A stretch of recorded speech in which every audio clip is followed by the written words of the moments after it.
Hi, my name's Dr. Ross Hauser. Welcome to the Hauser Neck Center here in Fort Myers, Florida. Going to talk about something that is really disabling that occurs in people who are hypermobile or have Ehlers-Danlos syndrome, and that's called superior mesenteric artery syndrome or median arcuate ligament syndrome. Later in this video, you're going to see a patient of mine who just is in agony during an episode of median arcuate ligament syndrome, and hopefully after her surgery we can then interview her to see how she's doing. But one of the most painful diagnoses or syndromes that I've ever seen at the Hauser Neck Center is when there's compression of the arteries that supply the digestive tract, and right near there is the celiac ganglion, which innervates all of the digestive tract. When I was in training in the 1980s and I was working in the VA in Chicagoland, one of the most painful conditions I've ever seen also is pancreas cancer. And pancreas cancer, anybody who's seen people with that, it's so painful, and it's really painful because the celiac ganglion innervates all the digestive organs, and that is activated with pancreas cancer. So then they do a celiac ganglion block, and it gives like a dramatic relief. So we're going to talk about the anatomy of the celiac ganglion, the superior mesenteric artery, and the median arcuate ligament. So median arcuate ligament syndrome or superior mesenteric artery syndrome is characterized by unbelievable abdominal pain that is very positional. It's very positional because the median arcuate ligament is part of the diaphragm, basically. So the pain can be unbelievably severe, especially with breathing. And I don't know about you, but you have to breathe. So every time the person breathes, they just have this unbelievable amount of pain. It's often worse with eating or being upright, and it's better with body flexion or leaning forward. Or the patient that you'll see, the only place she could eat was in a swimming pool all hunched over. That's the only way she could eat and not have like horrible pain. And because eating and breathing causes severe pain, the person has massive amounts of weight loss. You know, it can be very quickly they have weight loss. This slide shows that the superior and inferior mesenteric arteries supply the blood to a lot of the digestive tract. And that the celiac ganglion right here, all these things are around the thoracolumbar junction. So about in this area, the celiac ganglion, superior mesenteric artery, inferior mesenteric artery, you can see that it supplies the liver, the digestive tract, the kidneys, the spleen. You know, so imagine if that ganglion was under tension, like how much pain would it be? And so there are cases where a person has thoracolumbar instability and it irritates the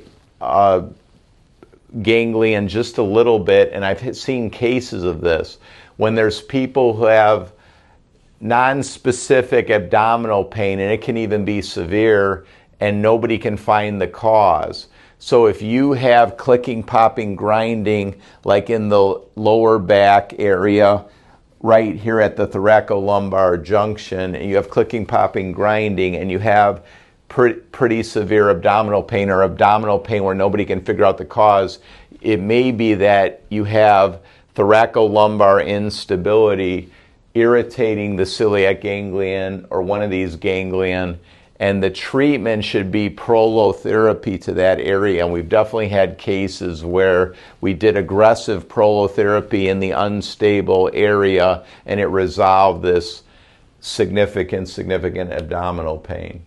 So the normal median arcuate ligament we see here, it attaches around T12, L1. It helps keep the vasculature of the abdominal tract in the right place. And that involves keeping the aorta where it should be, and we see that a branch of the aorta is the celiac artery, which supplies the blood to much of the digestive tract, and see where the celiac ganglion is right next to it.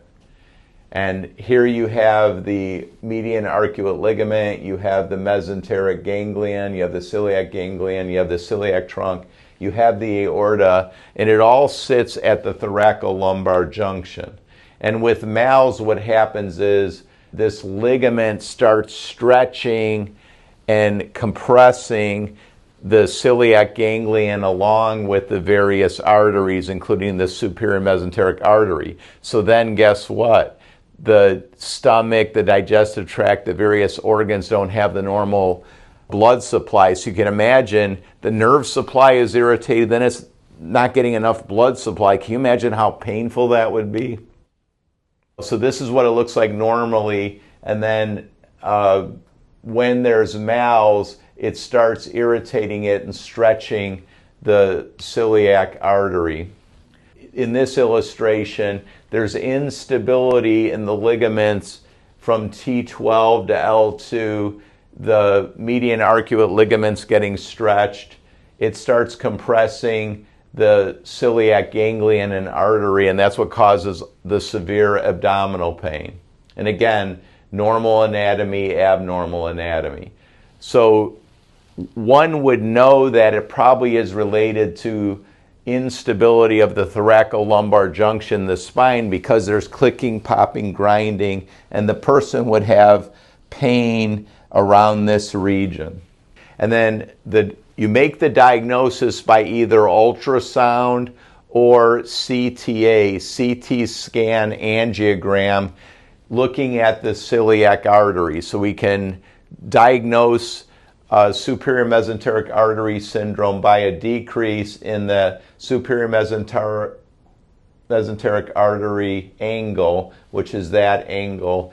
You can diagnose that by ultrasound, which we do in the office here, or you get a CT angiogram of this artery. And then I have this slide up here because I'm going to tell you what I think also causes this condition.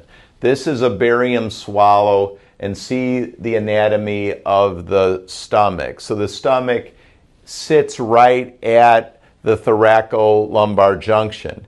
However, in patients that I see that have Ehlers-Danlos syndrome and who have MALS, I almost always see the stomach. Look at how low-lying the stomach is. It's supposed to be maybe at the level of L1, L2, the bottom of it, the pylorus here.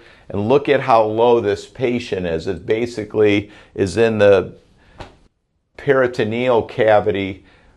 You know, it's all the way down to what? L4, L5 area. So imagine the stomach being so low-lying, how much that's going to strain the superior mesenteric artery, the median arcuate ligament. And this is why celiac ganglion blocks don't resolve MALS. You know, like, and why the surgeries to really resolve MALS, especially if somebody has such a low-lying stomach, it's a lot more involved than just tightening up that ligament. You basically have to do all kinds of reconstruction. Now, how you know that the problem is something that is related to instability is because there's clicking, popping, grinding in this area, and you may also have different kinds of pains. For instance, you might have pain at the thoracolumbar junction, and often it's in somebody who has all kinds of instabilities, especially instability of the neck. So when someone has a case that's early, the treatment that we normally would do is prolotherapy. But if it's very, very late stage where a person has full-blown MALS and the pain is unbelievable, we send them for a comprehensive surgery. So you're about to see a video of a patient of mine who was in the office with MALS, and then we're going to show snippets of that patient talking to another person who had had MALS surgery, and that's going to be very interesting. Hi, my name's Dr. Ross Hauser. Welcome to the Hauser Neck Center here in Fort Myers, Florida. Obviously, I have two special ladies that we're going to talk to today. Meytal, who's been a patient of mine for over a year, probably going on 1.5, 2 years now. And it just seems like you get over one thing, then there's another thing. So the other thing we're going to talk about is what you're actually experiencing now, which is superior mesenteric artery compression from the median arcuate ligament, or MALS syndrome, median arcuate ligament syndrome, which basically means that the blood supply to the digestive tract is very, very compromised. So if you're wondering like why she maybe doesn't look so good, or she's suffering, or you slur your words, because you're probably going to slur your words, like the pain is like unbelievable. And then Jenna, I wanted to introduce you to, because Jenna is a girlfriend of a patient of mine. So we actually just met for a few minutes yesterday. Yeah. And you had said to me that you know, basically Meytal was how you were, and then you had an operation, and now you're doing spectacular. So I really wanted you two guys to meet, and just for our audience, because a lot of our audience is loose jointed people, and there's people that have like unbelievable abdominal pain, and it's very hard, isn't it, to get the diagnosis of MALS. So maybe why don't you go through like what's going on with you now, and just your story about how awful it's been just to get care for the MALS. Yeah, thank you so much. And I'll just start with like, I am 95% sure that I would not be alive if it weren't for the support and guidance from you. When I was very, very blessed, because you have some experience with MALS, and part of the issue with it is that there's like not a lot of either knowledge about it, or there's a lot of controversy around how to diagnose it. Absolutely. And so I'd been having like weird symptoms for a very long time. Unsure if they're related, but excuse my breath, I get short of breath. But January 30th, I woke up and I couldn't stand up straight. I was in significant pain, very, very short of breath. Anytime I tried to eat or drink anything, I would start throwing up. Yeah. And then I got really scared, because I'm you know, I've been through a few years of a journey, if you would say the least. I had brain and neck, jaw surgery, etc. And I was like almost out of the woods. And then one day I woke up and I couldn't stand up. I couldn't stand up straight, and anytime I tried, I got short of breath. Anytime I tried to eat or drink, I would have severe pain. Yeah. And in the beginning, I was also throwing up constantly. So I would have a sip of water, and then just start puking. All day, every day for a number of days. And so I lost somewhere between 10 to 15 pounds in less than 2 weeks. I was already quite thin, and it just got worse and worse until I spoke to my lovely friend, Dr. Hauser, who's honestly been the only doctor that has been able to kind of see the bigger picture. Yeah. And even without like specific expertise in this area, was able to identify that like, oh, you have EDS, you have, you know, SMA and or one of these things. And I was like, I don't know what any of these are. Yeah. But it sent me down the right path. We did the ultrasounds here that diagnosed Yes. it. You would think like that would have been enough, because we couldn't find anybody to actually treat it. Yeah. So explain why you actually had to go in a pool of water. So essentially, because anytime I ate or drank, I like my pain shot up to like a 9. Yeah. I was trying anything and everything, and I was very lucky that my best friend is like a very creative person and was like, okay, you're in less pain in these positions. Let's try putting you in the pool and seeing what happens. Put me in the pool, I start drinking, and I'm like, oh my God, I can breathe. I can breathe, and I can eat and swallow without like significant pain. This is huge. Yeah, absolutely. Wow. And it was also like proof in the pudding. Like by that point, I had been to, I don't know if it's okay to say what hospitals I've been to. Why don't you just say hospitals? I've been to a number of tertiary clinics, high-end hospitals. Major medical centers. And that claimed to know what MALS, SMA were. They did ultrasounds on me, and they said nothing was wrong with me. So it probably was a tech who actually didn't know what to do. Because, you know, a lot of techs don't have experience. No, not at all. So eventually we actually filmed you. So we'll probably show, with your permission, we'll show. Of course, yeah. The filming. So we'll actually, on this video later, show how to do an ultrasound exam for MALS and for nutcracker syndrome, where there's compression of the renal veins. So so you got the trifecta or whatever. You got superior mesenteric artery compression, MALS, and then now you got nutcracker. It's really fun. You have to make jokes. So basically in the last 5 months, it's literally been surviving minute to minute. Like there isn't enough pain medication to get rid of this, because if your digestive tract doesn't have the blood supply, and of course the celiac nerves are there, the celiac plexus is there, so it just smashes on that. So all day long you're just pretty much. I've been so I'm sitting up straight right now. But for the most part, since the beginning of this, I've had to be supine in order for to have some sort of pain relief. And specifically, my left leg, I found had to be closer to my chest. Yeah, that's why you're like that. That's why you're like that. Yeah, it relieves some pain. And truthfully, some of it is I believe is, and you can tell me if I'm wrong. I'm not a doctor, but I have Ehlers-Danlos syndrome, obviously, and I have gastroptosis, which is rarely diagnosed. It's when your stomach falls. Mine's at L4. Okay. And so when everything starts falling, it starts pulling on everything else. And so because there's a lot of people with Ehlers-Danlos syndrome don't realize their stomach is actually way lower than it's supposed to be. Yeah.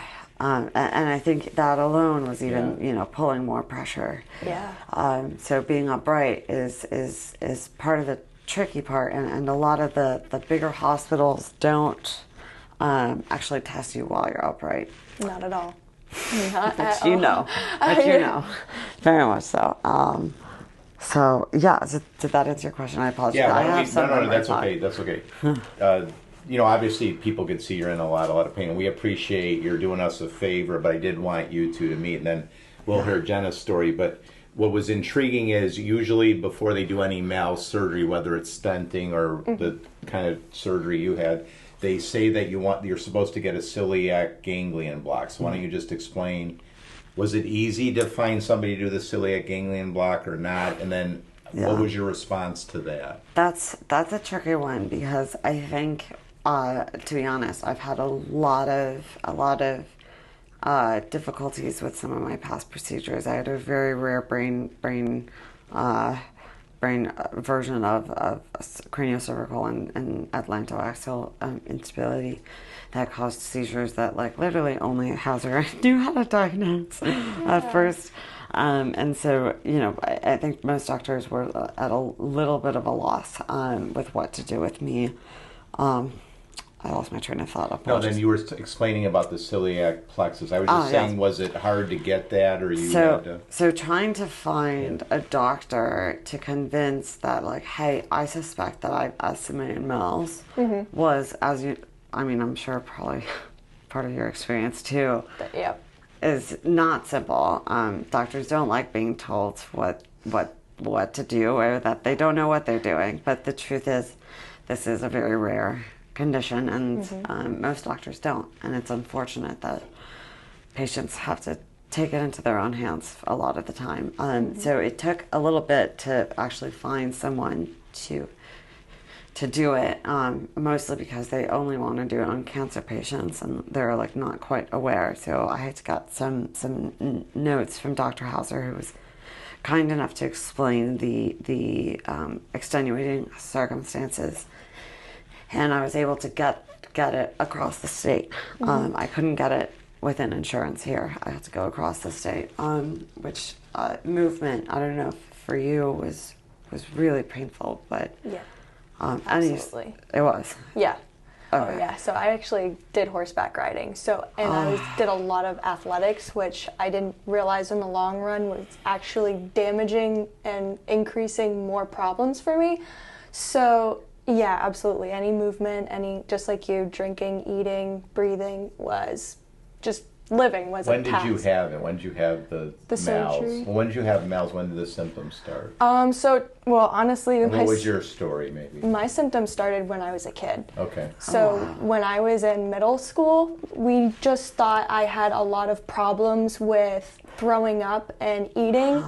And so I spent my life just going to a bunch of doctors, like not knowing what was going on, just trying to figure out, what is causing me to be throwing up, causing me to be in pain, why certain things were happening when I would do certain things, like exercising was one, or just being in school, why breathing was hard, and just drinking a lot of water. I would always, I never knew why. I'd always tell my mom, I can't breathe like when I walk fast, like I can't breathe doing certain things. And I'm like, I just don't know why. And so I didn't. They probably said you're like just a hysterical female, right? Like they just, like you're. Yep. So when did you finally get the diagnosis of EDS, or a doctor or somebody started diagnosing you correctly? So I didn't get my EDS diagnosis until this year. Okay. Which I'm 22 now, so I found out I had. Wow. I'm That's so terrible. sorry. That's terrible. Yeah, I found out I had EDS, and I didn't even know. It was actually my boyfriend who told me that I had EDS. Awesome. That guy's amazing. Wow. You should keep him. Seriously, yeah. Certainly, yeah. So I have to give him credit because he's the one who I Wow. found out pretty much everything, like my EDS, The my MALS MALS too? as well. Yeah. Wow. He would watch me. He would hear me just breathing, waking up in the morning, like how I would always was hunched over, just wanting, like you, I was always constantly trying to bend and like be in fetal position and just being laying down. I didn't really want to do anything, and if I did, it was having to kind of like put a mask on and pretend like you're okay because people don't understand, and so it was a journey. I didn't find out until December that I had MALS, and then I went in for surgery in January. Okay, so did you search on the internet? You found like a good clinic, or Yeah. How did they make the diagnosis? Was it ultrasound or CT angiogram? So I had an ultrasound first. That was the first step. And they found out that my diaphragm was exceptionally low, which was crushing my nerves, which causes a lot of those pains. And so even certain pains in your back, like back pain, chest pain, lower abdominal pain, like even it's like when you experience this pain for so long, it spirals everywhere. So it goes up your shoulders, it goes up your neck, it goes down your back, it goes down your legs. And so it becomes, instead of one specific area that you're in pain all the time, it radiates throughout your body. So yeah, I don't know if that. No, and then, so they did the ultrasound. Was the ultrasound done at the clinic that you ultimately ended up with surgery? Yes. Okay. Yep, it was. Okay, so once they diagnosed that, then what was the steps that you had to go through? Yeah, and then who did you see? Because obviously you had a great response. Yeah, so I saw Dr. Shu, who's in Connecticut. Okay, and then so, how do you spell that? HSU. And he's like literally the expert. HSU, like he's HSU, actually, and you yeah. told me he's done over 900. Yeah, I was his 904th surgery. Yeah. So It's like he specialized in this condition. Absolutely, yeah. So we actually did the ultrasound in his clinic. Okay. And he shows you, how low your diaphragm is and why certain things are happening in your specific anatomy. And then after that you proceed into the celiac plexic block. And so once you have that done, and then Did you get relief from that? I got relief for about 4 hours. And then what about you? When you had it, you had 8 hours. 8 hours. Yeah. Okay. But they want that to be positive, because Yes. if it's positive, like in other words, you get relief, then there's a good chance the surgical procedure is going to be successful. Absolutely, yeah, that's what they told me. They told me that if the plexic block did not work, then I should not be getting the surgery. Okay. Because there's other things that can cause these symptoms, you know, Yes. like stomach things and other things. Absolutely. Okay, so once the block was positive, then what was the thinking of how to figure out what surgery? Because you had, so why don't you just explain, Explain the surgery? well, Or- explain like how they, from your perspective, because you had a lot of things done. Yeah. It wasn't just something with the ligament. I mean, they did they did yeah. a lot of things. They so- did a lot of things, Okay. which I never realized is that it's not just actually the ligament and the artery. It's actually the nerves that stem all the way underneath your diaphragm, all the way back to your spine. And so those are being compressed and crushed, and your nerves are being damaged for so long, depending on how long you live with it for. And so mine happened to be exponentially like concerning when they found out after the surgery how they looked and everything. Well, you've had it for 10 years or something. It's not Yeah. Yeah. Meytal, it's just recent. Mm-hmm. Okay, so what did they do? And then when was that? When did you have the surgery? The surgery was January 31st. Okay, of this year. Mm-hmm. So now we're a little bit over 4 months later. Yeah. And you had lost a bunch of weight too. Oh, yeah. Originally, before the surgery, I was about 145 pounds, and I dropped all the way down to like almost 105. Yeah, and you're how tall? I'm 5'10". Yeah, so you were. Not good. Not good at all. You It probably were getting dizzy and everything too, because you were so yeah. malnourished. Absolutely. I pretty much lived in my bed. I Yeah. lived in my Yeah, bed. yeah. Yeah, that sounds about right. For how long were you bedridden? I would say I had to learn. I didn't like being bedridden, so I always would have to push myself. I'd go out and like a lot of people wouldn't really realize, but I was having problems like that since I was my freshman year of college, which was about 4 years ago. So I've been like that since. My life's been on holds for about like going on 5 years. Did it get better after the surgery? Absolutely, it did.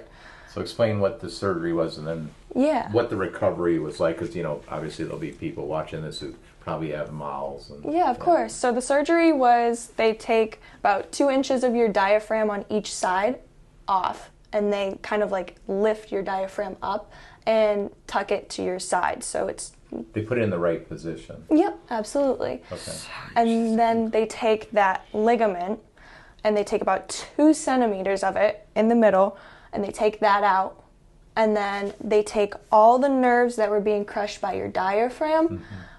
They take all the ones under your diaphragm, and all the ones that lead back to your spine.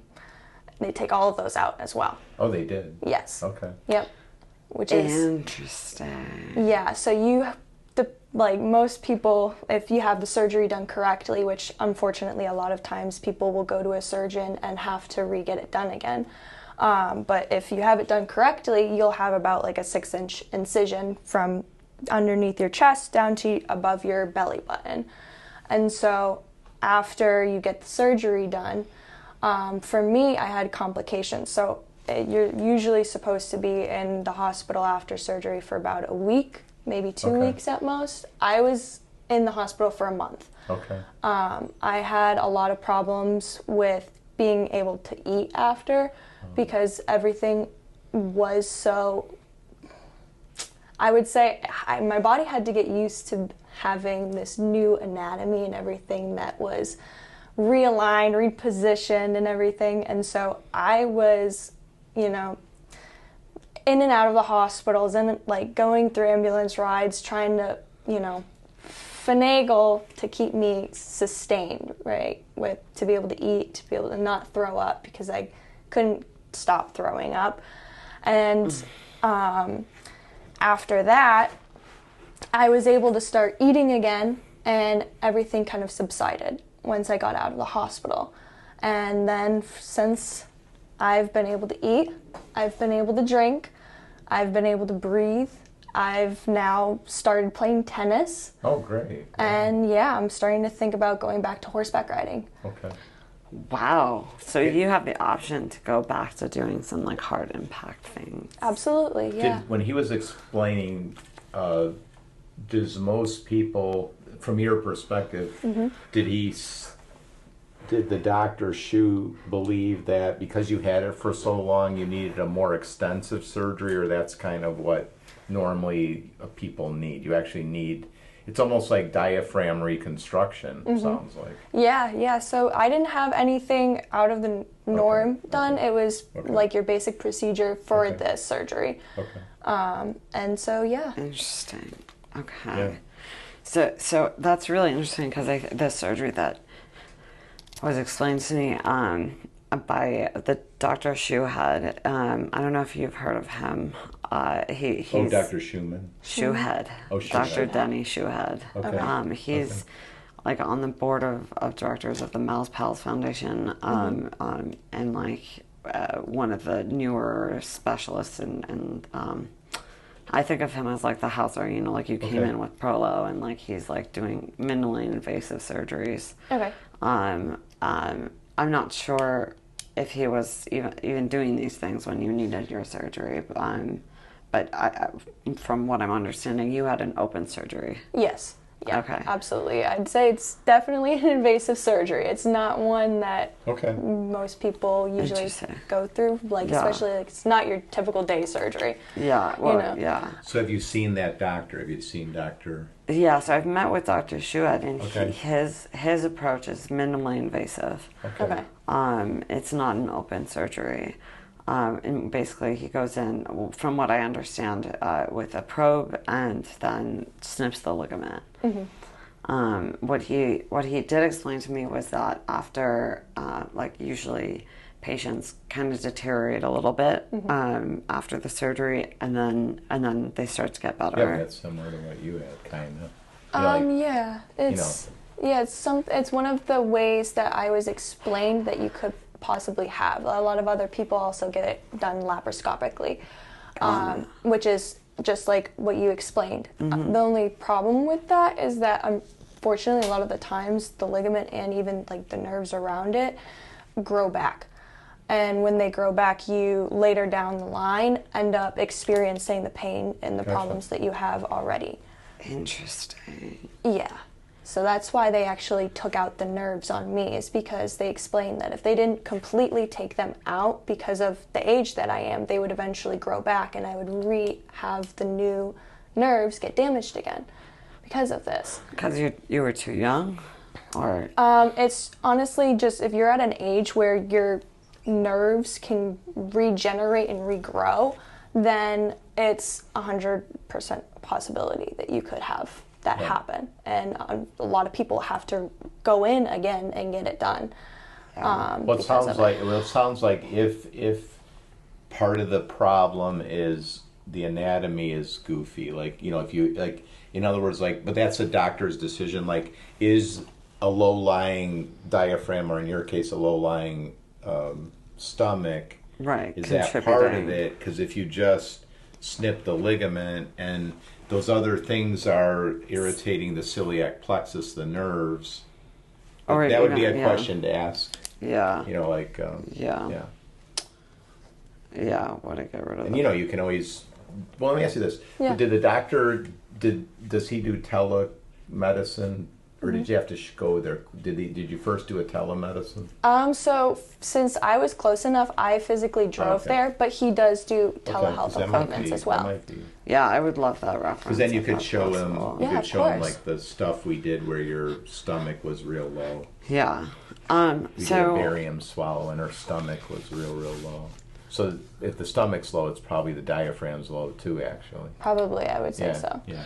So can I ask you if there was something that triggered this for you, or if this was from like a genetic condition, or?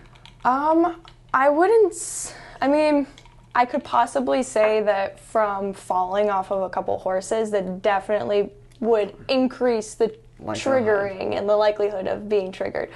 But just because I always had problems with the eating and the drinking and the breathing since I was a kid, I'd say I've pretty much had this problem since I was a kid. That makes sense. Yeah. Okay. Yeah. And that's that's so.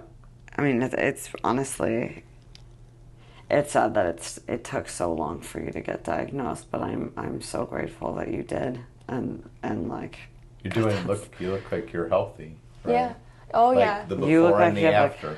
Oh, it's Thanks, Doc House. Thank you. well, you know, When maybe you I was see like- when I you was- see her, it does remind you of you, right? Doesn't it? It's like almost yeah. the exact same story. Like yeah, kind of absolutely. thin, then you lose a bunch of weight, then it's like terrible. It's like survival. Yeah, Like you have to take a bunch exactly. of pain medication, right, just to make it through the day. Yeah.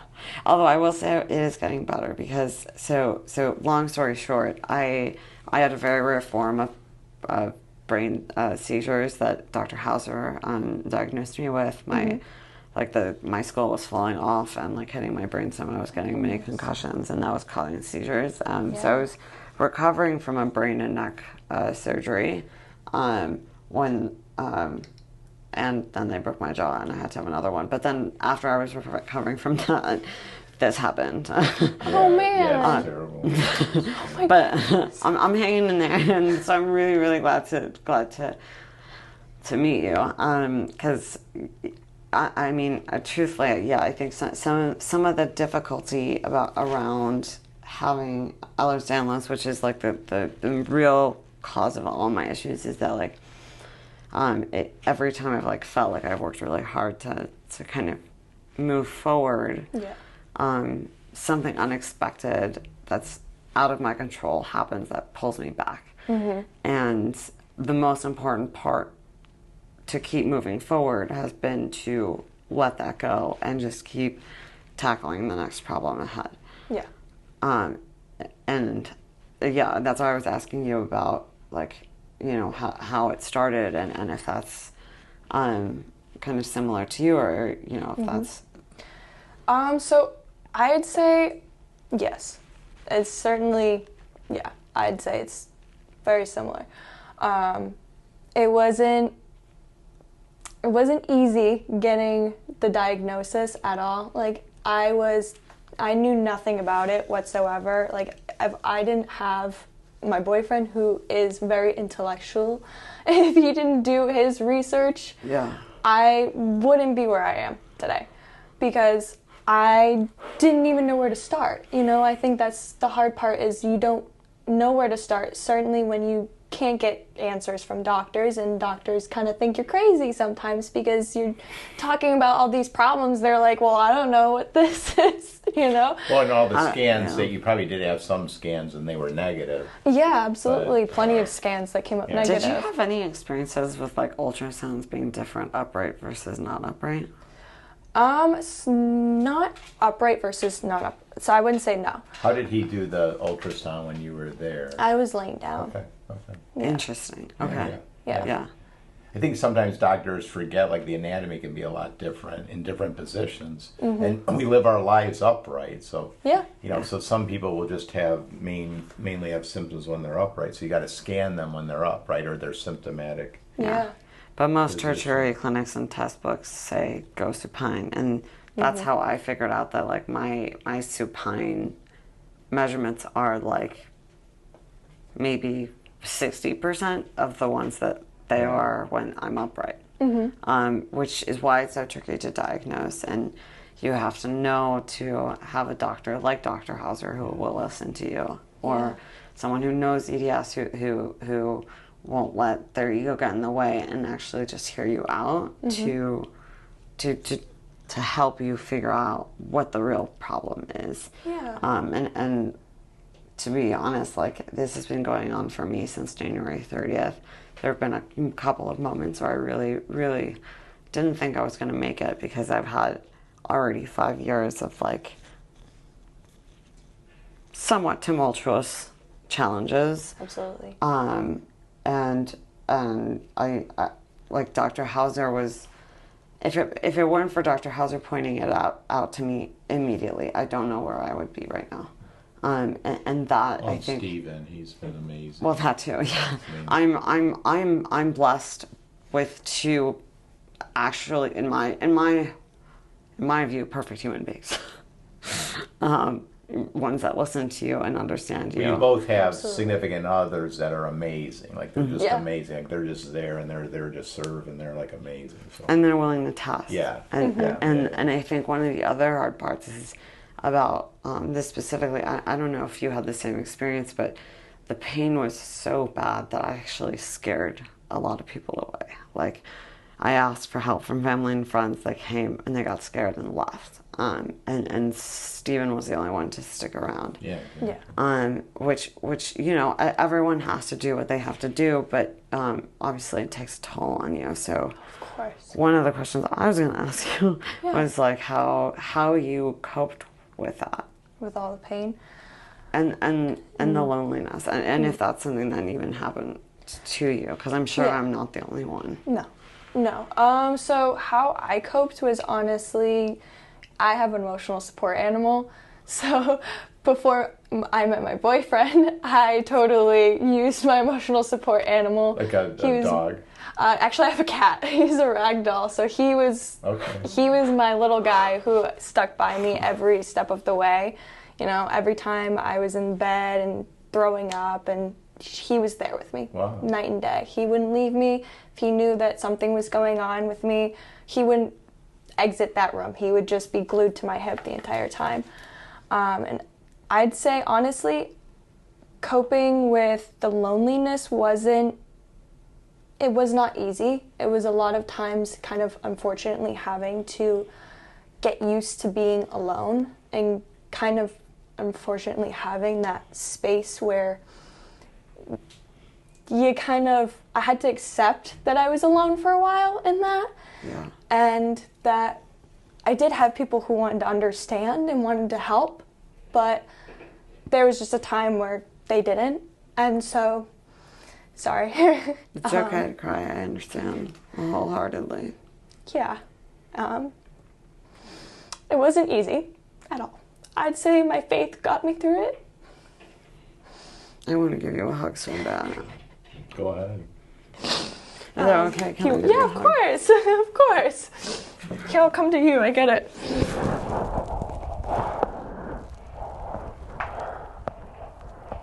I know it does not, but I'm really proud of you. Thank you. I'm honestly so proud of you as well. As you know, it takes a lot to get through this, and especially physically feeling everything. You feel alone in it, you know. Yeah. And getting over that is, I'd say, time. Time definitely helps. I had to get rooted, honestly, into the Word of God and what He said about who I am and what my life is supposed to look like. And just because I am going through hard things and hard times in that moment does not mean I'm alone. I'm never alone with Him. And I just had to keep telling myself that over and over again before I started believing it truly. And once I started doing that, I was like, you know what? I'm going to get through this. It's going to be okay. It will be. Times seem bleak, but, you know, there are brighter days ahead.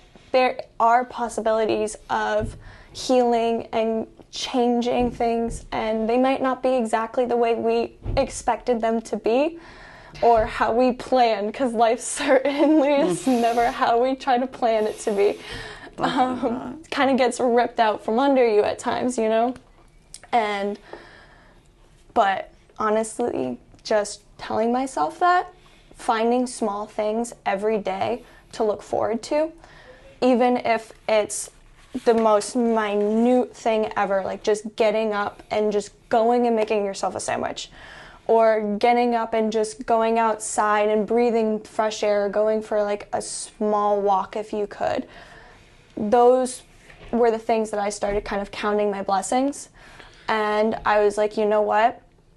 There are things within the day that I can find that are still good, even though I don't feel good.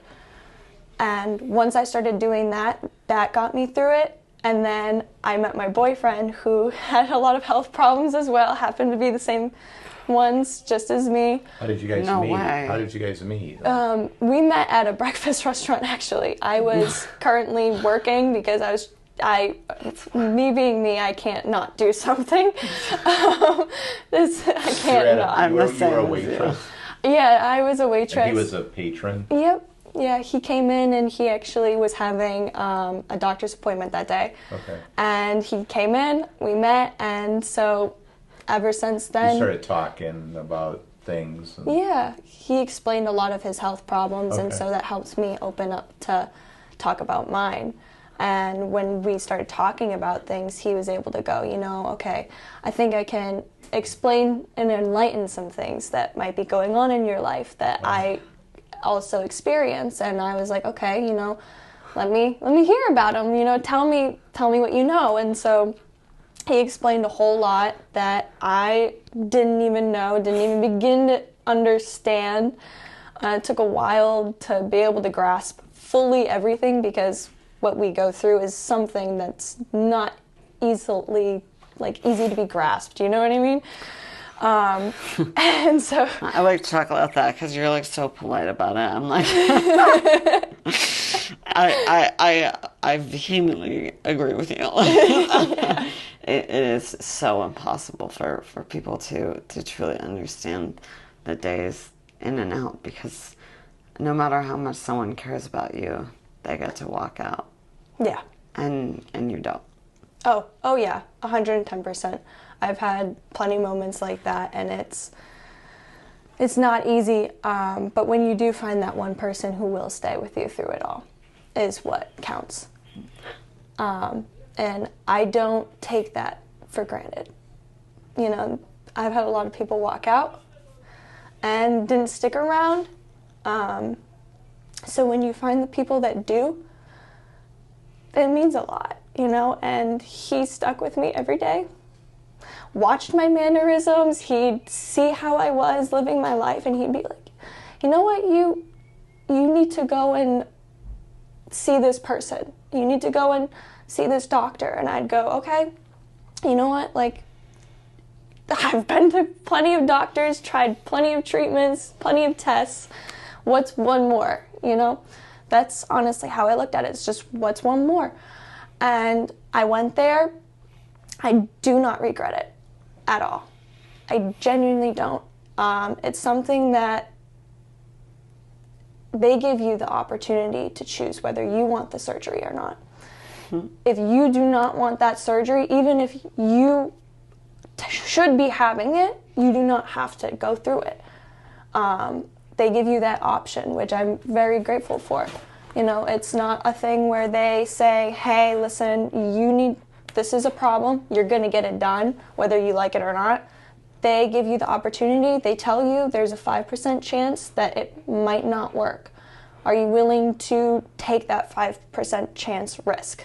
Hell yeah. That's what I said. I was like, yep. Like 5%. Done deal. Signed and dated, exactly. Yeah. I'll take it. Yeah.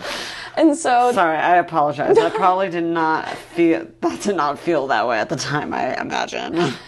Honestly, it was... Hearing the 5% chance, it kind of made my stomach drop a little bit, but I was like, you know what? What's the harm in doing it? Because if I get it done and it works, my life is going to change. How much I know? I don't know at the moment, but I know it's going to change. Whether some things of this diagnosis are going to go away or all of them are going to go away.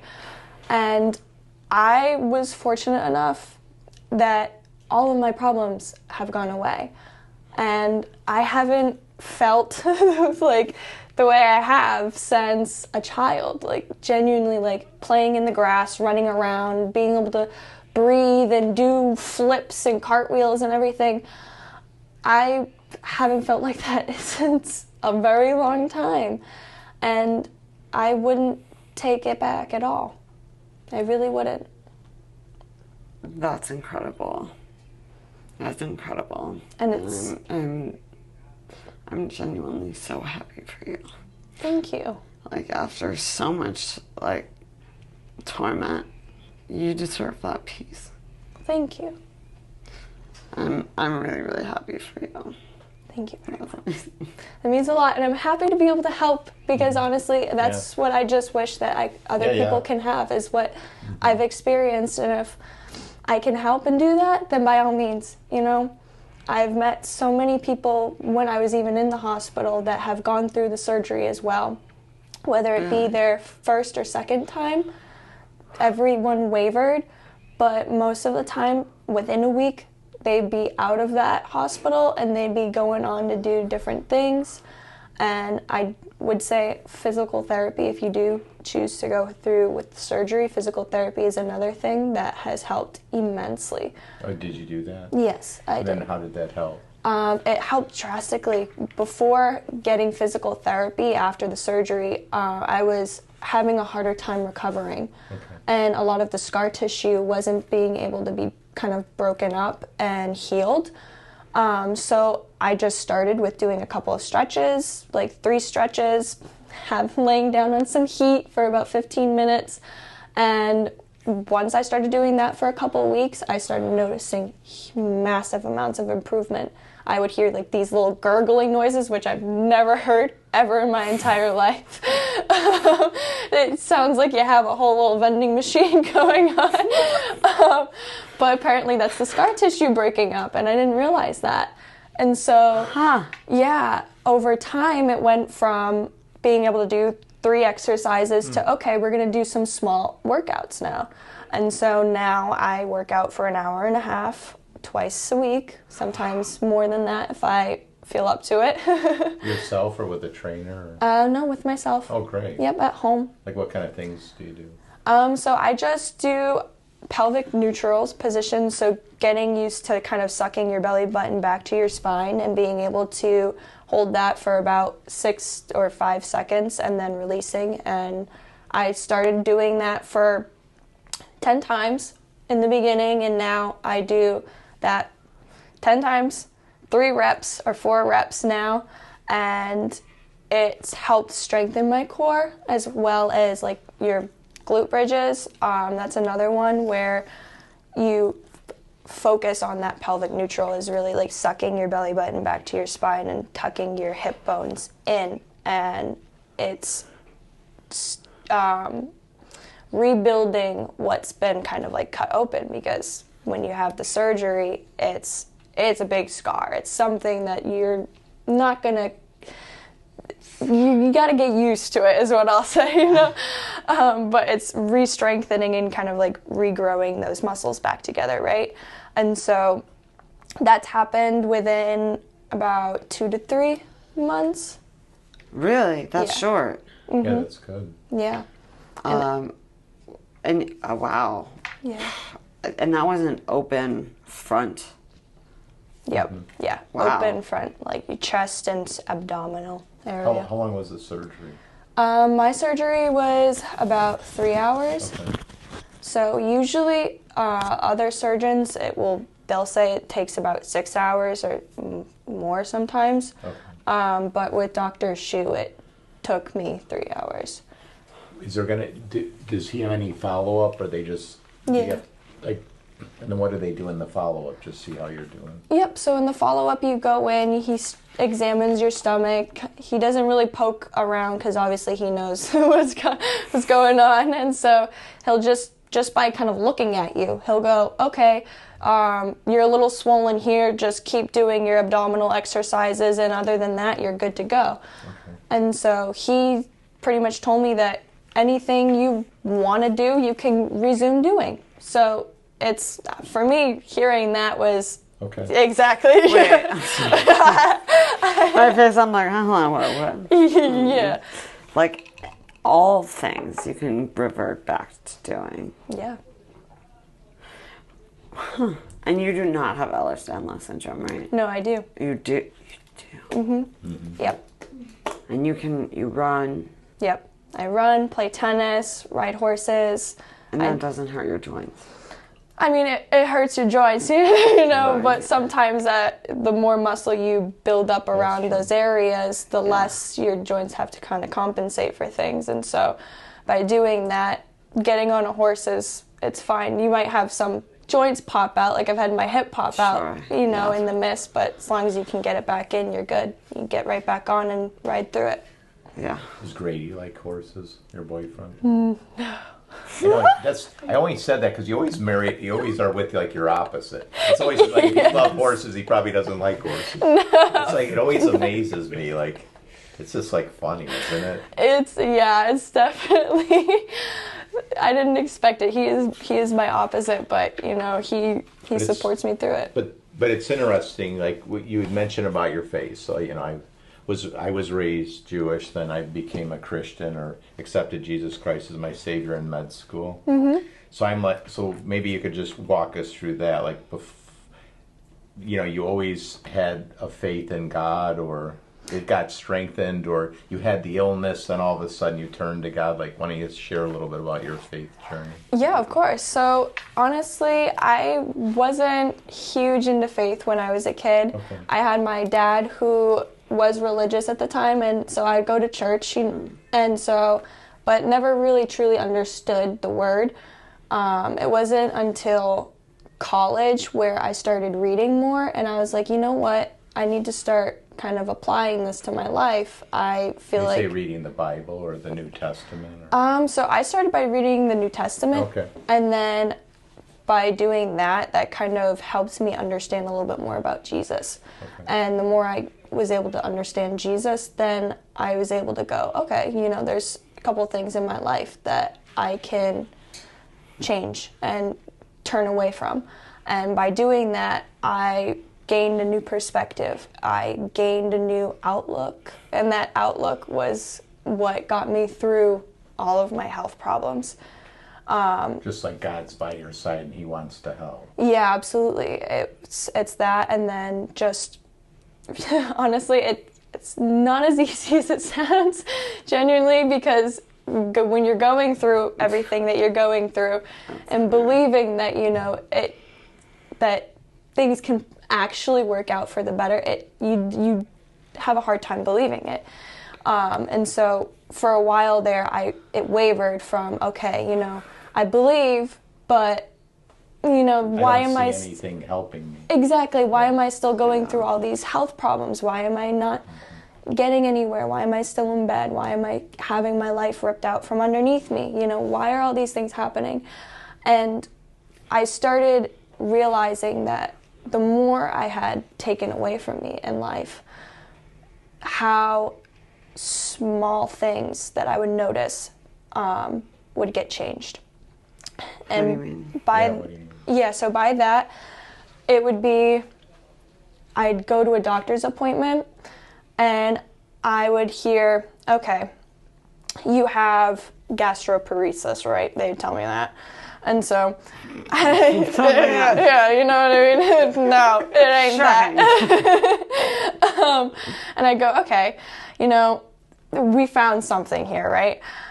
Go through a couple more tests, go through a couple more medicines, a couple more this, a couple more that, and I go, okay, all right, this isn't working.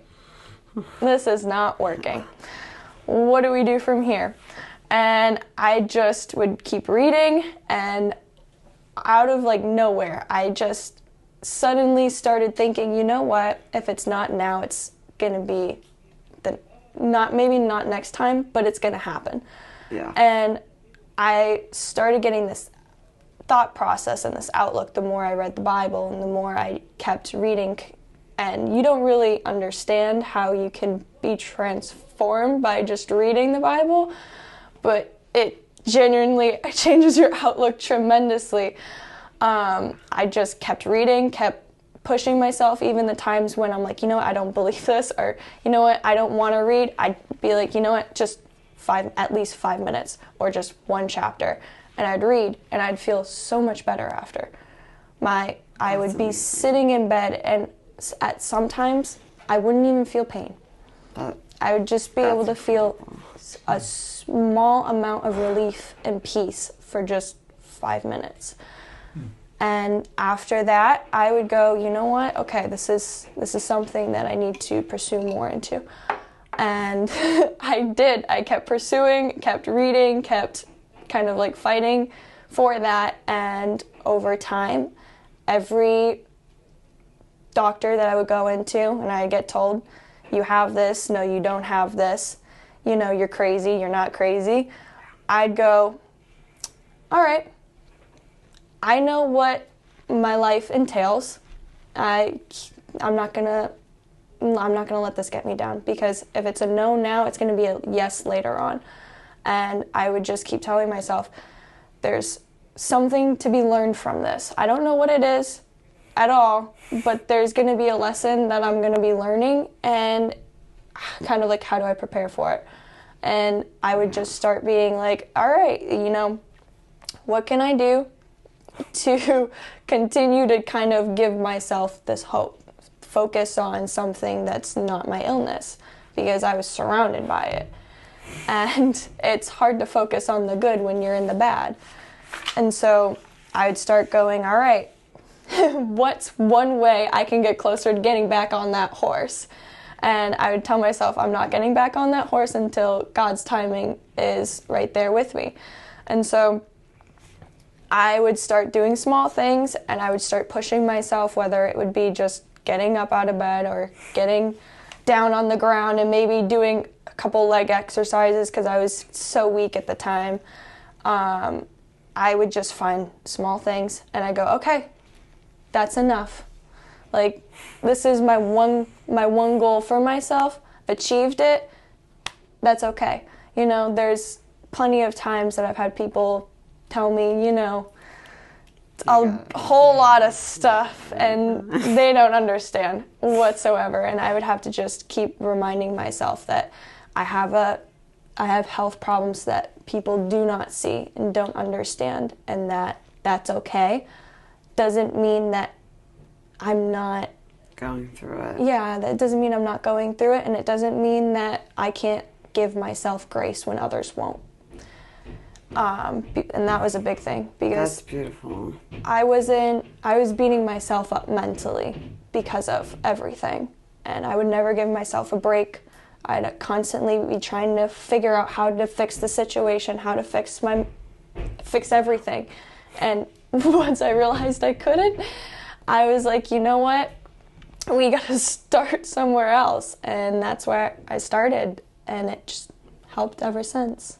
Did you have favorite Bible verses or a book in the Bible that, you know, like, you know, when you're feeling really bad, I can do all things through Christ who strengthens me, or was there some Bible verse?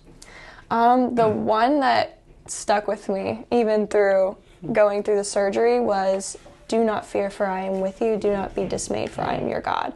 And I've always struggled with remembering things. You know what verse that is? Gosh, I could say it again so she could write it down. Okay, so it's, do not fear, for I am with you. Do not be dismayed, for I am your God. And sounds like the Psalms. And that's what I want to say it's, actually, I think it's Isaiah. Okay. But you just kept like, God's with you. Yeah. Don't fear. I would remind myself. Yeah, every day. I love that so much. And the thing that's like really, it shows so much of like what real humanity is to me, is like when we go through really, really trying times like this. Yeah. Like whether it's alone or we have like only one or two people that can support us, like Dr. Hauser, one friend, one partner. It's really hard to hold on to that hope, but whether you want to you count God, or you call it the universe or the cosmos or energy, you know, there's so many different ways that people can think about a similar thing of there is something greater than ourselves. Mm-hmm. I think that brings the humility back to us to realize that, like, it's not about us, and there's actually some sense of peace about that. Yeah. You know, like it's okay that we're hurting right now, because that's actually part of the human experience. And not everyone deals with it to this extent. Yeah, absolutely. But you know, in some fashion, like we do get to experience. I mean, maybe this is like a coping mechanism, but we do get to experience a part of life that not many people do. And so we come out the other side with a completely different insight and perspective. Certainly, of course, and it honestly will make you stronger for it. Is that, you know, all the difficult times, if it wasn't for the things that I've gone through, I probably would not have the perspective and the outlook that I have today. And I certainly would not be as grateful for everything that I have. Oh, absolutely. Yeah. You don't remember to be grateful for your neck until something really happens. And same with your stomach. Same with all of it. You learn a lot. You learn a lot that could go wrong, and then you realize how many healthy people there are in the world, and you can flip the narrative. Yeah, certainly. You know, it's not easy. I have easier days than others. I'm sure you can relate to that. Today is an easier day for me to think that way. Yesterday was not such an easy day. Yeah, and that's okay. And you have to give yourself grace. Yeah, but, certainly. Yeah. I do have so many more questions for you, but I don't know how much time we have, so I'll let you take. Izzy, we doing okay? Okay, go ahead. Go for it. Yeah, I'd love to hear a little bit more about like what the actual symptoms looked like for you and like the progression. Because I'm you know, I've opted out of a lot of the research because online got too triggering recently. So I'm really curious, like, and I have a kerfluffle of different issues. So I think it might be helpful to just hear from you, like, how that looked. Yeah, of course. So when I was in middle school, it started off by kind of just like very simple symptoms of just like basic flu-like symptoms, where I would vomit excessively, right? And it would go from time to time. Periodically, it wasn't all the time. And that was when we would just be like, okay, you know, maybe it's just a flu, or maybe it's just, you know, like a temporary inconvenience. And that's when we were like, okay, you know, just fluff it off, keep going. But then I continued to have problems with, I would notice this drinking water. I thought it was a me thing. I didn't realize, I thought it was normal, you know, trying to drink water. My mom would tell me, okay, it's a hot day outside, go drink some water, right? Okay, and you're like, why am I hurting? Yeah, I'd be like, you know, there's something going on here. You know, I'm trying to drink this water. It is not giving me help, you know? And I would be like, oh my gosh. And I would have to instantly sit down. Instantly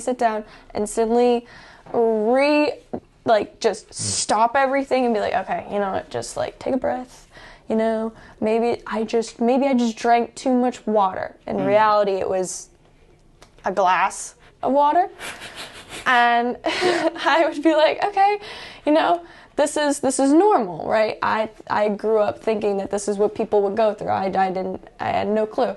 And so it would start like that, or when I used to play soccer at the time. So I'd play soccer and I'd be trying to run, and I just would just stop breathing. And I'd be like, whew, okay, I don't think I'm breathing right now. Did you ever pass out, or you felt like you were pass out? Oh, I had plenty of times that I almost passed out, but I kind of would not allow it. I guess I'd fight through it. And so I'd just continue to take a pit stop, go right back out, and just continue on my way. And I would go, okay, I can't breathe right now. And then I started doing this thing where I would hold my breath. And I go, okay, if it hurts, I'll just hold my breath. So I would hold my breath a little bit, breathe a little bit, hold my breath a little bit, breathe a little bit. Again, thought that was normal. And I'd go, okay, carry on my way. Does it sound like this? Oh, yeah. Okay. Oh, yeah. That's exactly what that is. That makes sense. Yeah. Because they when I was like reading on MALS and they explain that, it's like, you know, it's hard to decipher because there's so many overlapping symptoms of things. But like that specific, like shortness of breath, like hasn't been like replicated to any other disease, which I think in my mind was like, oh, that's how I knew in the back of my head that it was MALS. Yeah. Despite all the supposedly expert doctors saying that it wasn't, except for Yeah. Oh, yeah. Oh, yeah. That is a big one, and I think that's one people don't realize, you know, and take into consideration is the breathing part at all, you know. Because they think that you can just like walk around, and what they don't realize is like you can't, and most of the time you're actually bedridden. Yeah. Yeah. Absolutely. You have to miss a bunch of school, or you just you just bulldoze through like you. So pretty much my way from middle school to high school, I bulldozed my way through. Okay. But because of that, I wasn't able to focus, wasn't able to actually genuinely learn the materials that I was supposed to be learning. So technically all those years that I was in school, I don't remember anything because I was constantly trying to focus on focusing on what was in front of me, and I couldn't. Because of whatever was going on in the moment, whether it be my health problems or whether it would be, I also have ADHD, so that didn't help. But when it came to college, I got through my first semester of my freshman year, and that was exceptionally rough. I went out there and I was doing well, had all A's in my classes, and then was able to physically do everything because I went to college for training horses as well. So I was riding very young horses, training them and working with them, and I got blessed with going on the team and being on varsity. So I had to compete as well on top of that. And so working in the barn, riding 2 to 3 horses, and then juggling 8 hours of school, you know, it was a lot.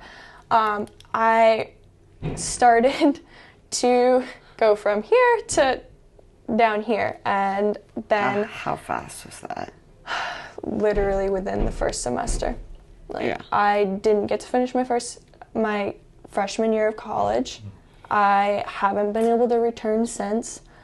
Tried to go back for my second semester of my freshman year, and I couldn't. I ended up having to go back the first month of re-going back, having to go back home.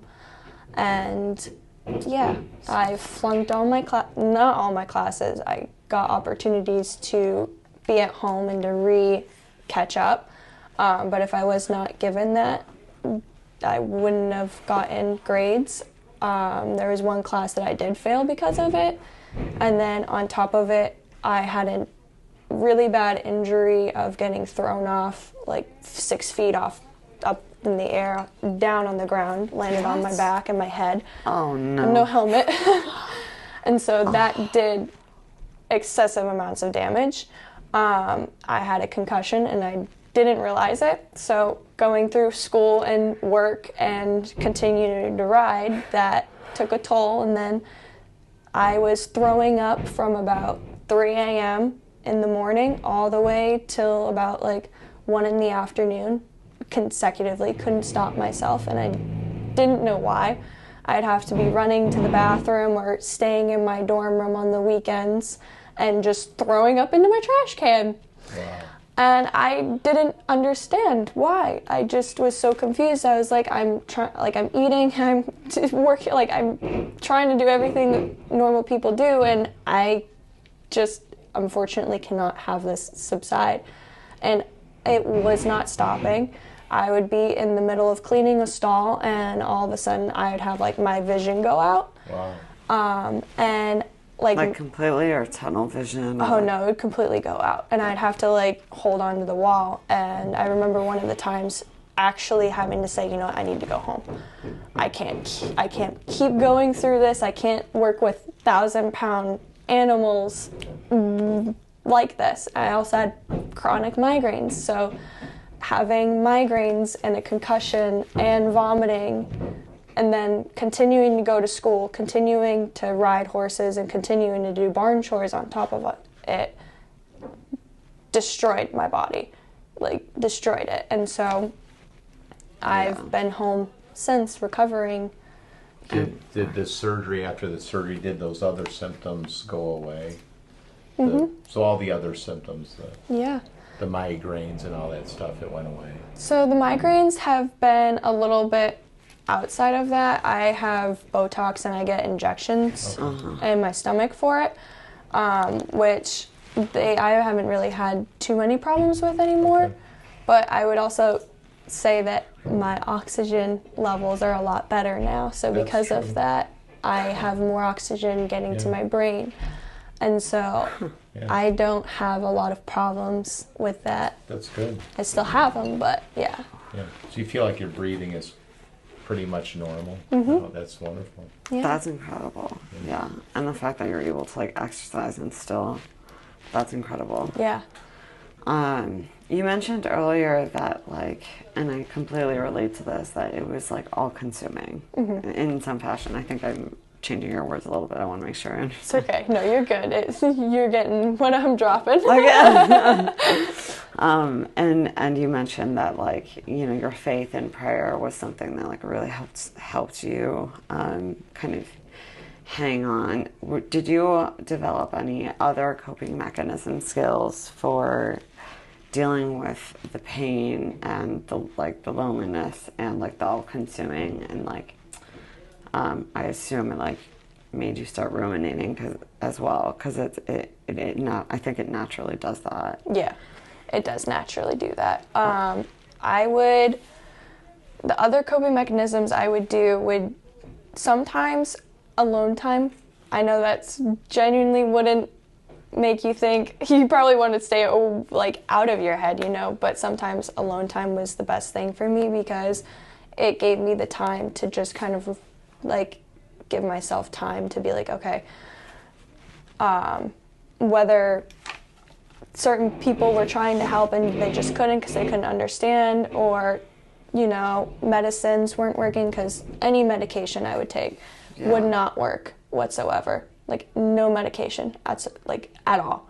I would be taking mass quantities of like heavy drugs. So narcotics didn't work, benzodiazepines didn't work. Nothing. Like acid at all, blockers or just didn't work. Nothing at all. I was wondering, like the pain meds like dropped my pain from like a 9 to like a 7. So I know that's not that much, but it's a little. Yeah, it's something. Could you sleep or no? I mean, I also have narcolepsy, so I wouldn't sleep until I was completely exhausted, and then I would just Were you taking narcolepsy meds? I was, but they would work, but I would get more like my heart racing. And so because I would feel my heart racing, I'd go, you know what, I'm not going to mess with this. Okay. You still have the narcolepsy? Anxiety. Yeah. Still have the narcolepsy. Do you ever try Xyrem, XYREM? No, I haven't. Okay, so you got to research that. Okay, yeah. I can talk to you about that after this. Yeah, certainly. Because we got to obviously do something to help you. You've been so like amazing. Probably for her, hasn't it been? Like for you? Oh my God, yeah, this is so helpful. Because you know, then there is going to be an end, so you just got to, like you're on the end stage, because you know what I mean. You've had all the tests they wanted you to do, because they won't even do the operation until you have 800 million tests. So did you get the last test done with the endoscopy then? Friday. Okay, and it was all fine? No, and this coming Friday. Okay. So you got one more test, then supposedly... Then I'm surgery time. So then it's figuring out what surgery to get. Yeah, pretty much. Because at this point... So it sounds like you'll probably do like least invasive probably to start, and then if it doesn't work, then to go more invasive. Then we'll have to see. So I essentially, I 100% have MALS and SMA syndrome. And there's according, like the ultrasound showed early signs of nutcracker as well. So we're just trying to take things one thing at a time. Yeah. That's all you can do, honestly, you know? Yeah. I'm curious, like when you started realizing that you needed like special accommodations to kind of like come out of the world like as a new person and going through that grieving process, how did like your support network or how did people respond to you needing those accommodations? And is there anything different that you would have liked, or not to dwell on it, but to try to emphasize maybe to some people that like there are certain things they can do that they're not aware of that can be helpful? Yeah, I mean, one thing that came to mind is what you can do and that you don't think you can do is just, it might seem daunting, but just going outside and just, whether it be sitting or walking, that helps tremendously. You can do it. Like if there's certain times where if you take a time where if you're not eating and you're not drinking and breathing is, unfortunately, you can't not breathe. But why not? Yeah, exactly, right? But you know, if you have a moment where you're not drinking or you're not eating at the time, and you go outside, it does help. Like it's gonna help you mentally a lot more than what people realize. Like just being out in nature, it genuinely helps. It gives you this sense of like, whether you're alone, of okay, you know what, I have time where there's no people commenting, there's no people seeing how I'm, like if you're like hunched over, you know what I mean? Why is she like this? Or I don't know about you, but because of where I worked, I had a bunch of questions, a bunch of comments about my weight, everything, like literally from top to bottom, criticizing. And so just going outside, being alone, and just taking like 5 steps would help. And it would be like, okay, you know, I can do this. And I can go out. There's times where I would have my family members drive me, and I would just go out and just sit in the car and just go with them. And that helped, is still trying to experience life within your own accommodation. So if you can't get up and if you can't move around a lot, right, just to sit in a car, if your friend's going out to do chores. You know, my sister does a lot of grocery shopping for the restaurant, and so I would just go and sit in the car with her. And she would drive around for like 2 hours, and I'd just go sit. She'd go in the store, come out, I'd still stay. If I felt nauseous, at times I'd keep a bag with me right at the bottom of my feet. Or other times, smoking marijuana would help me. Yeah. That was what got me through it. I was constantly smoking. I'd smoke before eating, I'd smoke after eating. I'd smoke before drinking, I'd smoke after drinking.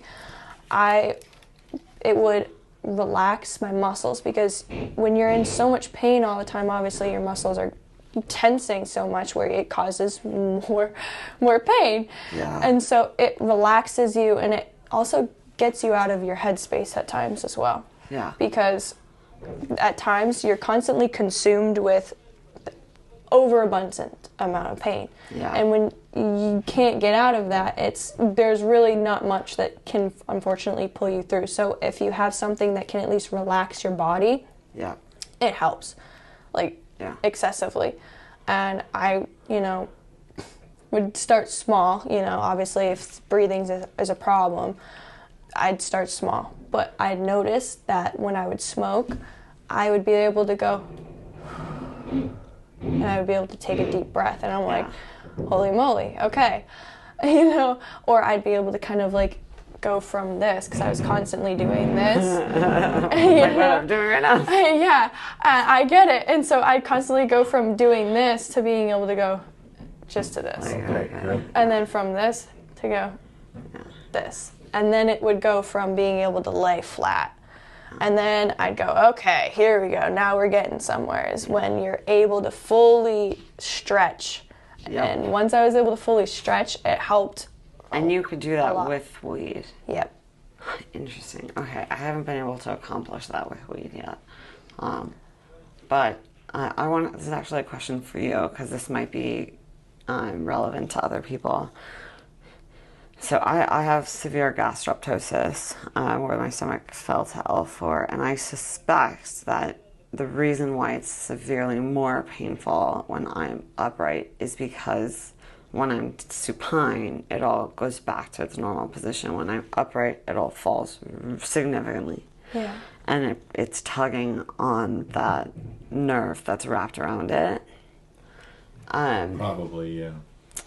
That's why talking to the doctors who might do the surgeries, does that play a role? Yeah. So for me, I was able to find that, like, I think I developed that theory because the pool allowed me to eat with less pain. Mm-hmm. And laying down supine and eating while supine was relatively less painful. But smoking, I will keep trying, because they say to do gabapentin, and it helps a little bit. And you can cut this out if you're not comfortable with this. My pain management doctor also has ketamine nasal spray for me, and that numbs a lot of the nerves, and it doesn't help, like, obviously as much as like an opiate, but it does alleviate enough for my brain, because I think you'll understand that there's a certain point of pain where you black out, like you can't think, you can't see, and you're just like in this storm. And so any of these items, just to get you back down to some non-fight or flight level, to think clearly, is really the key to make it get through this, in my opinion. Because, like, if it weren't for that, I would have been stuck in fight or flight mode 3 months ago, and I wouldn't have made it through to getting the diagnosis and all. Yeah. I'm impressed. I'm impressed by you. Sorry. You're okay. That you were able to really figure this out, because one of the challenging parts about MALS is, like, the gaslighting and the misdiagnoses, and it can really, really get to you. Especially when you're, like, throwing up a lot, and serotonin lives in your stomach, and then you've got none. Yeah. So like, it directly plays into the depression, and so the longer it's happening, I maybe I'm wrong, I don't know, I trust your judgment on this more than myself, but you can spiral deeper and deeper and deeper if you let yourself. Yeah, absolutely. I struggled with that. I make it sound like it's a little bit easier than it actually is, or it actually was for me.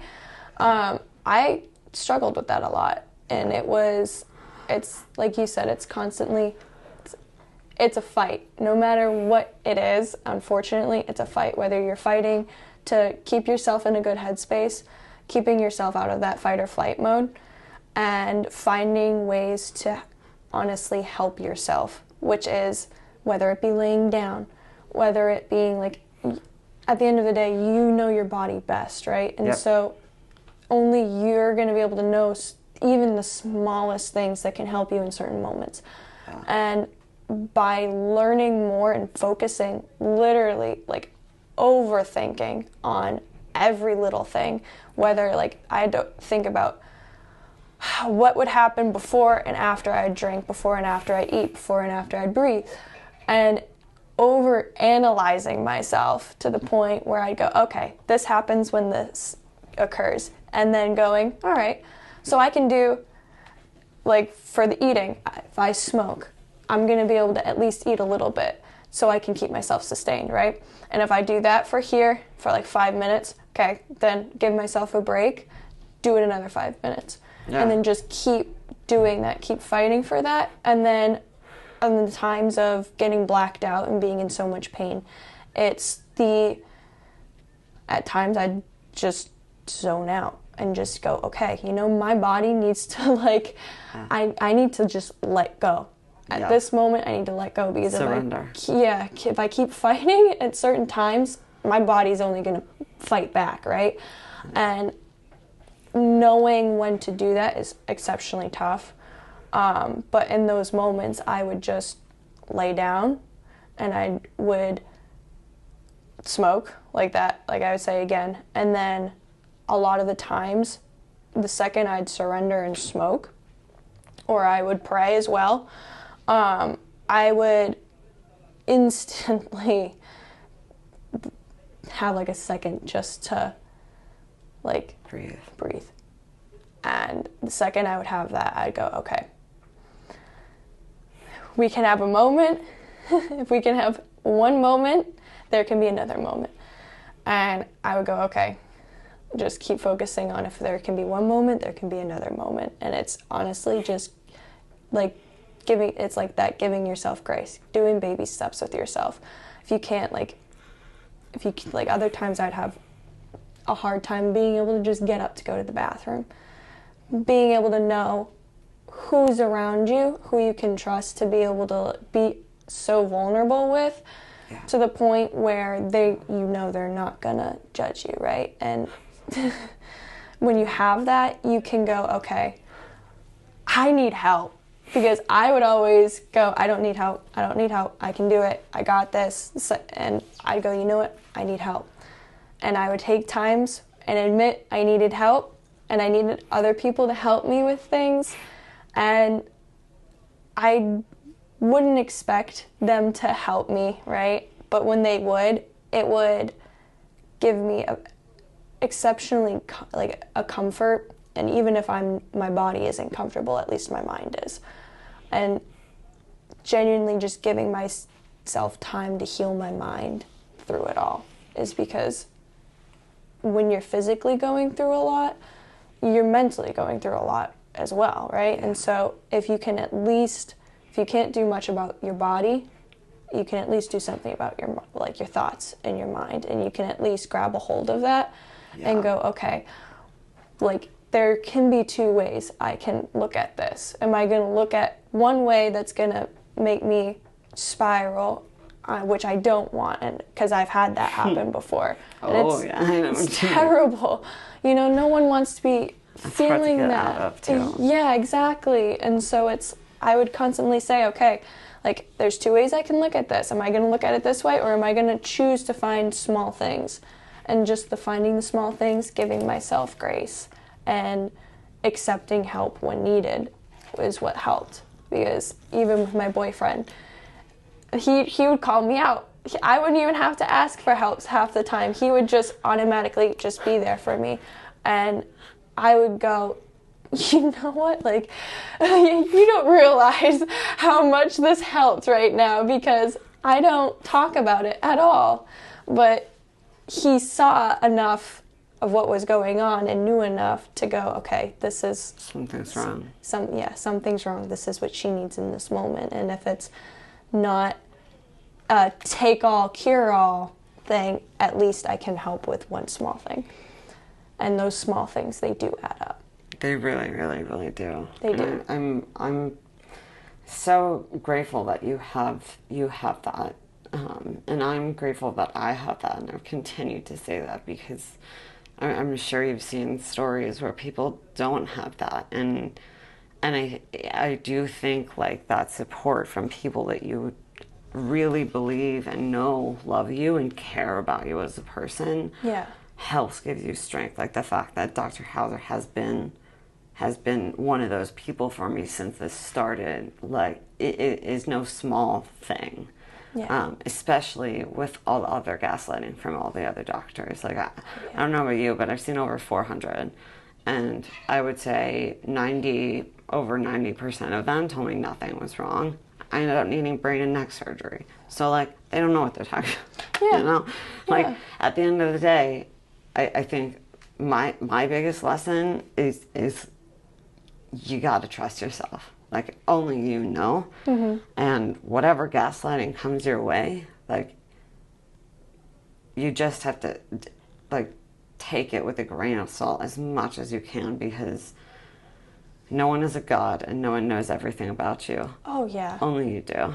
And the unfortunate part is that like this happens to a lot of like smart people who can like figure out what's going on their own, you know, or like at least find someone who can. Like I was lucky enough to find Dr. Hauser, who like really helped me through the majority of my EDS and complications. And I think that network is missing for a lot of people, especially because it's invisible. You can't see it from the outside, you know. Oh yeah. Yeah. Oh yeah. So how long ago was this, and like how was like re-entering back into the world after? What were some of the challenges and what were some of the highlights? So the first challenging thing I would say is after surgery is reminding myself that there are still problems that you're going to have after, but it's because of going through the surgery. Yeah. It's not the fact that you're having those problems that you were having before. It's just now you're going through post-surgery, and now it's just kind of reminding yourself, okay, it's not re-happening to you all over again. It's just, unfortunately, it's something new, but this new thing will heal, and when it does heal, you feel so much better after, you know. And I would get stuck in the I got problems with coming off of my medication. So when I was coming off of my medication, What medication? I was on Dilaudid. Okay. So in the hospital they had me on Dilaudid, and I was on that for about a month, and so actually almost 2 months. So coming off of that was, yeah, it was a mess. So, you know, I started losing my hair. I was losing more weight. I wasn't able to eat. And so it was all because of the side effects, unfortunately, right? And it was reminding myself, okay, it's the side effects. It's this. It's not my old problems. You know, there are things that it's going to get better. You know, I would go from, okay, this is 1 week of weaning to, okay, 2 weeks of weaning down, and then I would start noticing improvement. And I go, okay, right.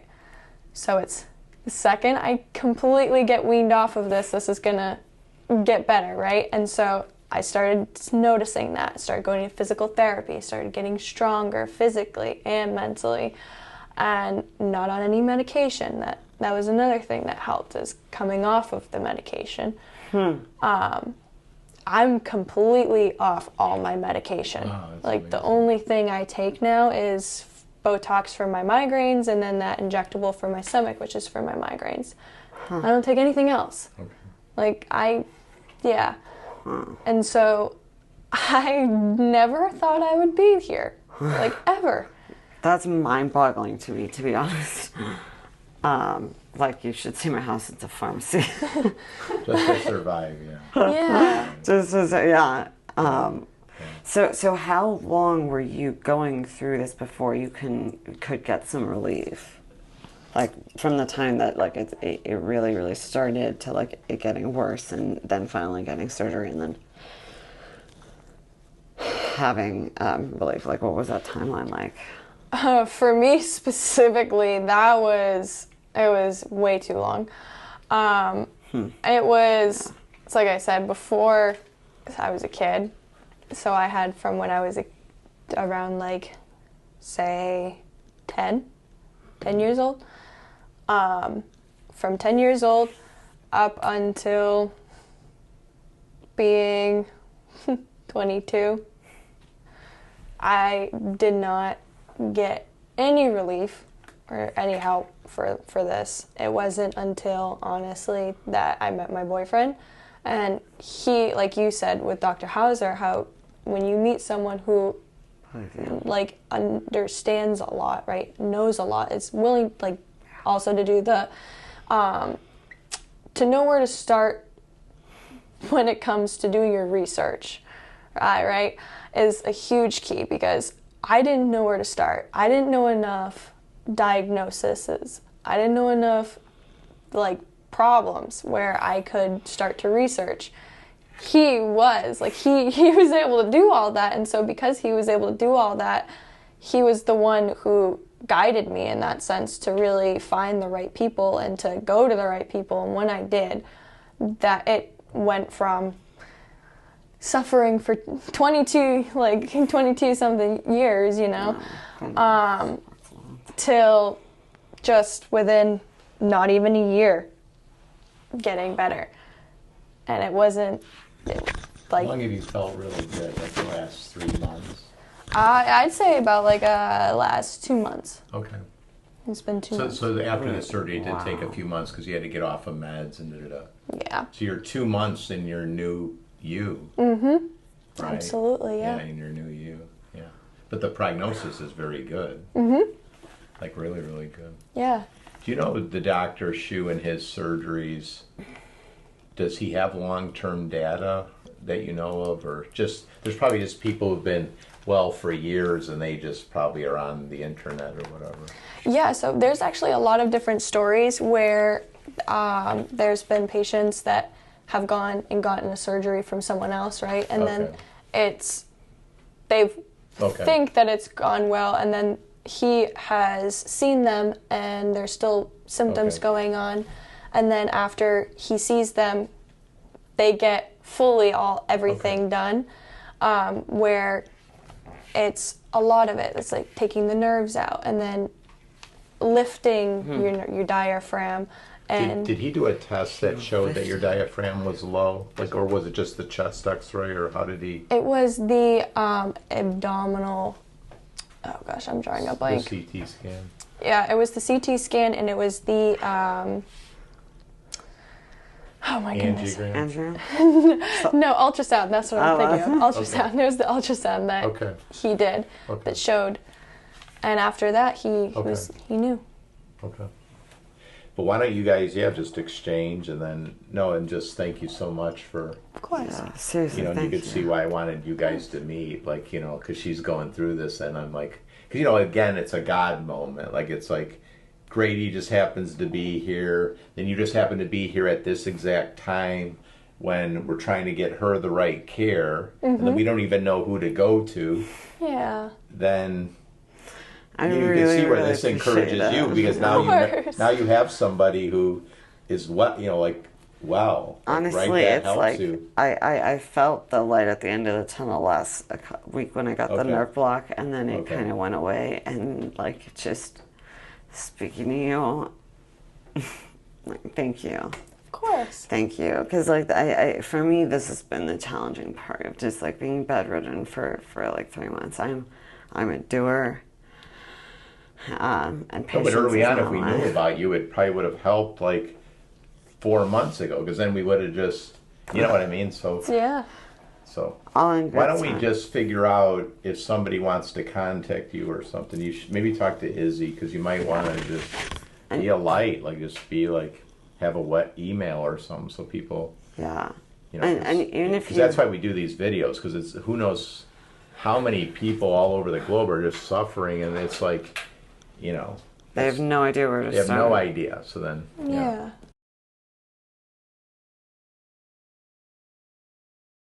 Alright, so back to business here. So for the celiac artery, we have it in the transverse view here, and we're getting velocities about 180 while supine with normal respirations.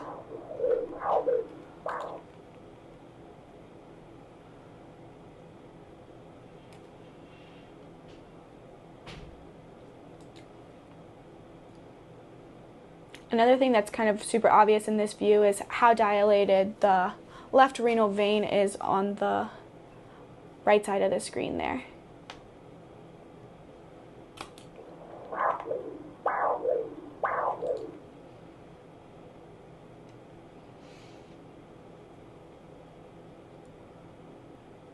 Here you can see it, the IVC's over here. We have a small compression here in the middle. Right here, and then we have a huge dilatation of the left renal.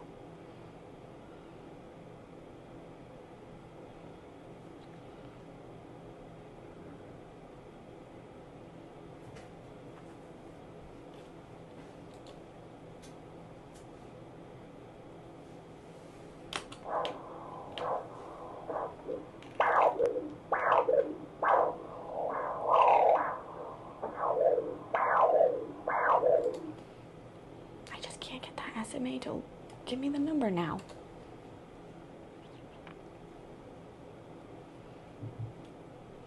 I'm sorry, Meytal. You're okay.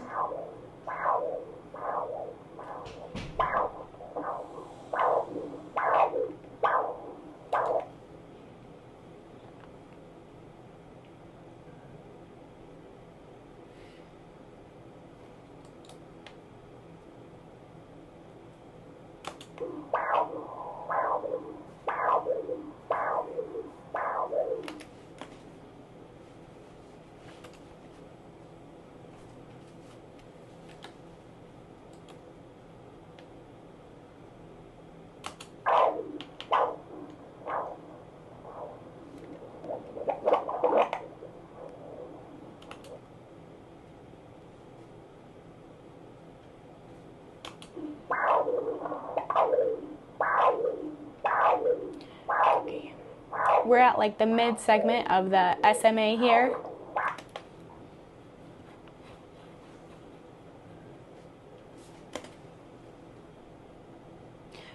Getting a velocity here of 273.7. Oh, shit, that's